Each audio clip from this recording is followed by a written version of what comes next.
سنہرے بالوں والی لڑکی۔ ایک جنگل کے قریب دریا کے کنارے ایک آدمی رہتا تھا۔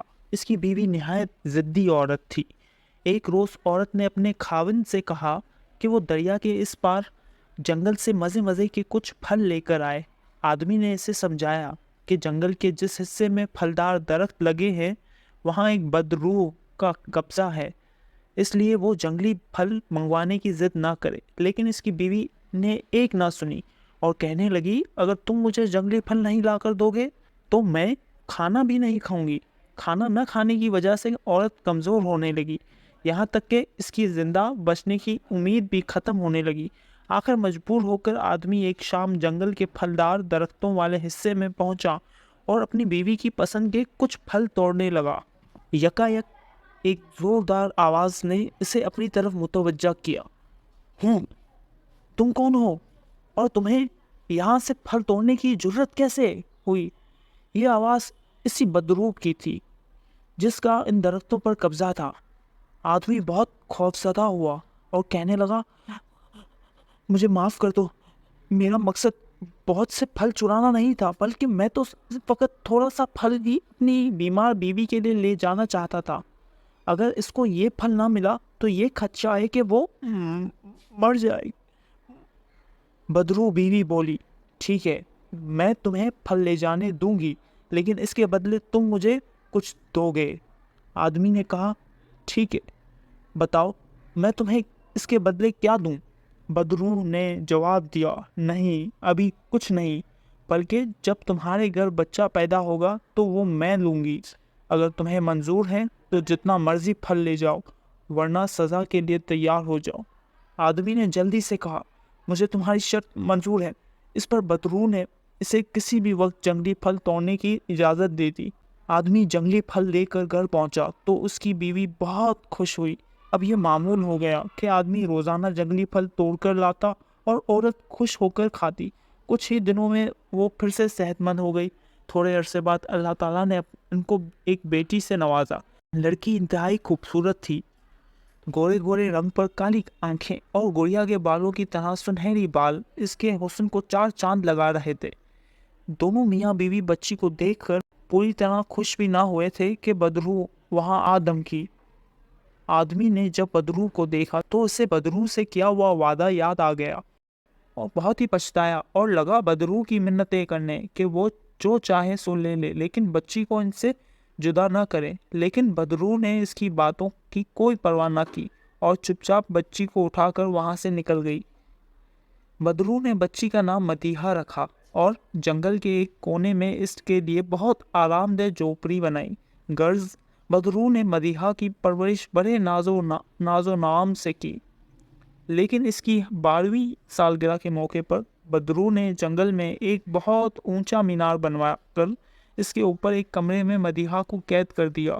اس مینار میں نہ کوئی دروازہ تھا اور نہ ہی اوپر آنے جانے کے لیے سیڑھیاں تھیں۔ کمرے میں ایک چھوٹی سی کھڑکی تھی۔ بدروح روزانہ مدیحہ کو ملنے آتی اور مینار کے نیچے کھڑے ہو کر آواز دیتی، مدیحہ، ارے او مدیحہ، اپنے بال تو ذرا نیچے لٹکاؤ۔ مدیحہ اپنے لمبے سنہرے بال مینار کی کھڑکی سے نیچے لٹکا دیتی اور بدروح ان کو پکڑ کر مینار پر چڑھ جاتی۔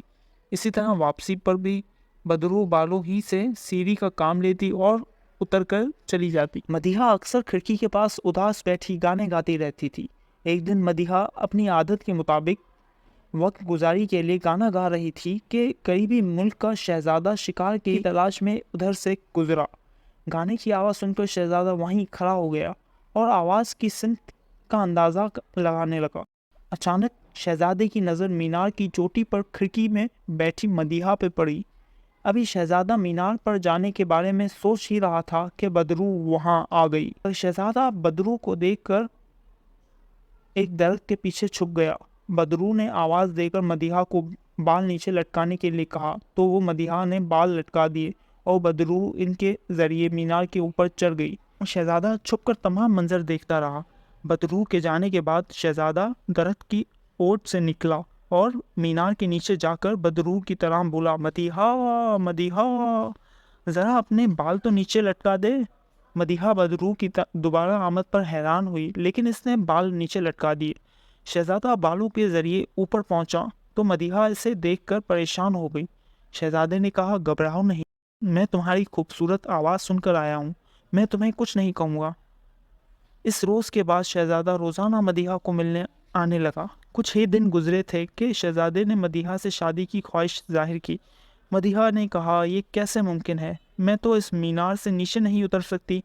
آخر تھوڑی دیر سوچنے کے بعد مدیحہ نے کہا، تم جب بھی مجھے ملنے آؤ ریشم کا ایک گولا لے کر آیا کرو، میں یہاں فارغ وقت میں اس سے ایک رسی تیار کروں گی، اور جب مینار جتنی لمبی رسی تیار ہو جائے گی تو میں مینار سے اتر کر تمہارے ساتھ چلی جاؤں گی۔ اب شہزادہ روزانہ آتے وقت ایک گولا ریشم کا لے آتا۔ آخر کار وہ دن بھی آ گیا جب رسی تیار ہو گئی۔ مدیحہ نے شہزادے کو بتایا کہ کل میں تمہارے ساتھ باغ چلوں گی۔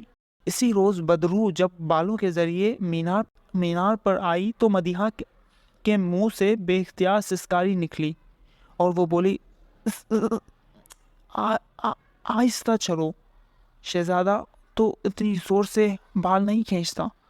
یہ سنتے ہی بدرو غصے سے چلائی، ذلیل، کمینی، تیری یہ مجال! میں نے اتنے ناز و نام سے تیری پرورش کی اور تو نے مجھے یہ سلا دیا؟ ٹھہر جا، میں تجھے ابھی بتاتی ہوں۔ یہ کہہ کر بدرو نے کینچی پکڑ کر مدیحہ کے لمبے سنہری بال کاٹ دیے اور جادو کے زور سے مدیحہ کو ایک دور دراز علاقے میں پہنچا دیا۔ دوسرے دن شہزادے نے مینار کے نیچے آ کر آواز دی اور مدیحہ کو کہا وہ اپنے بال نیچے لٹکا دے۔ بالوں کے ذریعے چڑھ کر شہزادہ مینار پر پہنچا تو یہ دیکھ کر بہت حیران ہوا کہ وہاں مدیحہ کی جگہ بدرو بیٹھی تھی۔ بدرو نے کہا، آؤ آؤ شہزادے، سناؤ کیسے آنا ہوا؟ مدیحہ تو یہاں سے چلی گئی، اب تم کیا کرو گے؟ شہزادہ بدرو کی باتیں سن کر بہت غمگین ہوا اور اس نے مینار سے نیچے چھلانگ لگا دی۔ مینار سے گرتے وقت درخت کی شاخ آنکھوں میں لگنے سے شہزادے کی بینائی ختم ہو گئی۔ شہزادہ کافی عرصے تک جنگل میں بھٹکتا رہا۔ ایک دن اسی طرح آوارہ بھٹکتے ہوئے شہزادے نے گانے کی آواز سنی۔ اس نے آواز کی سمت کا اندازہ لگایا اور راستہ ٹٹولتے ہوئے اس طرف بڑھنے لگا۔ آواز کے قریب پہنچ کر شہزادے نے اونچی آواز میں پکارا، مدیحہ، کیا یہ تم ہی گا رہی ہو؟ مدیحہ نے جب مڑ کر دیکھا تو شہزادہ اس کے بالکل قریب تھا۔ وہ بھاگ کر اپنے شہزادے سے لپٹ گئی اور خوشی سے رونے لگی۔ روتے روتے اس کے آنسو شہزادے کی آنکھوں پر گرے اور اچانک شہزادے کی بینائی واپس آ گئی۔